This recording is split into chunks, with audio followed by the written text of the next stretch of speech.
Social media पर इन दिनों अगर किसी एक शब्द की सबसे ज्यादा चर्चा है तो वो है इथेनॉल। वही इथेनॉल जिसे पेट्रोल में मिलाया जा रहा है।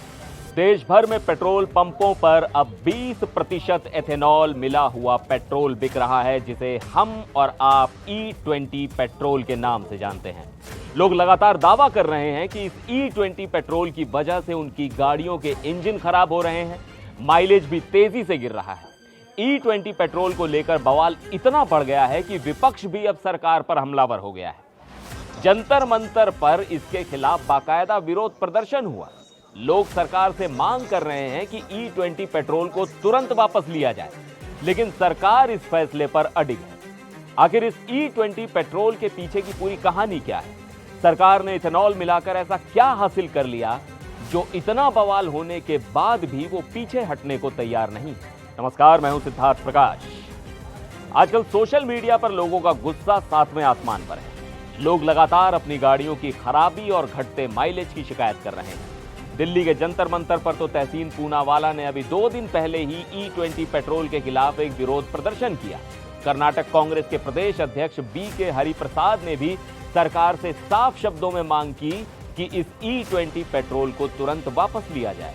अब आपको बताते हैं कि खुद सरकार का इस घटते माइलेज पर क्या कहना है। केंद्रीय पेट्रोलियम मंत्री हरदीप सिंह पुरी ने एनडीटीवी से खास बातचीत में खुद इस बात को स्वीकार किया है।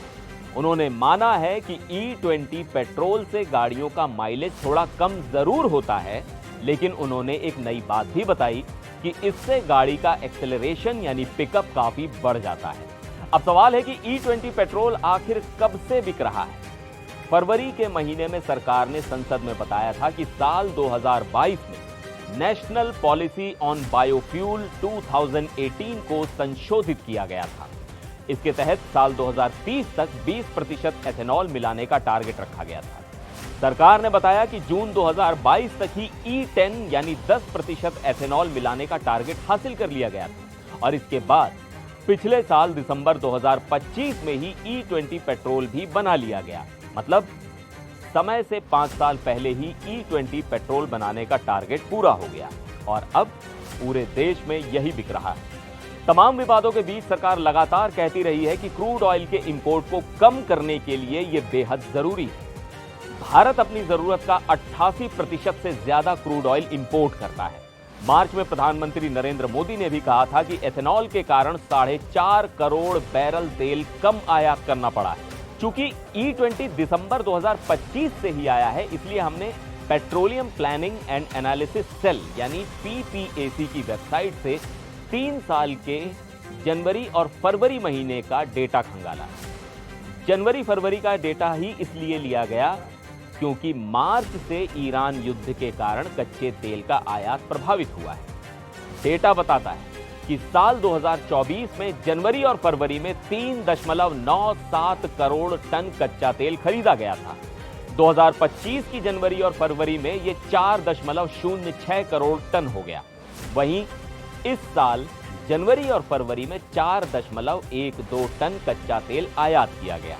E20 का इंपोर्ट पर असर ऐसे समझें कि 2025 के शुरुआती 2 महीनों में पिछले साल की तुलना में 2.3% ज्यादा कच्चा तेल आयात हुआ था, जबकि 2026 में यह बढ़ोतरी गिरकर महज 1.3% की रह गई।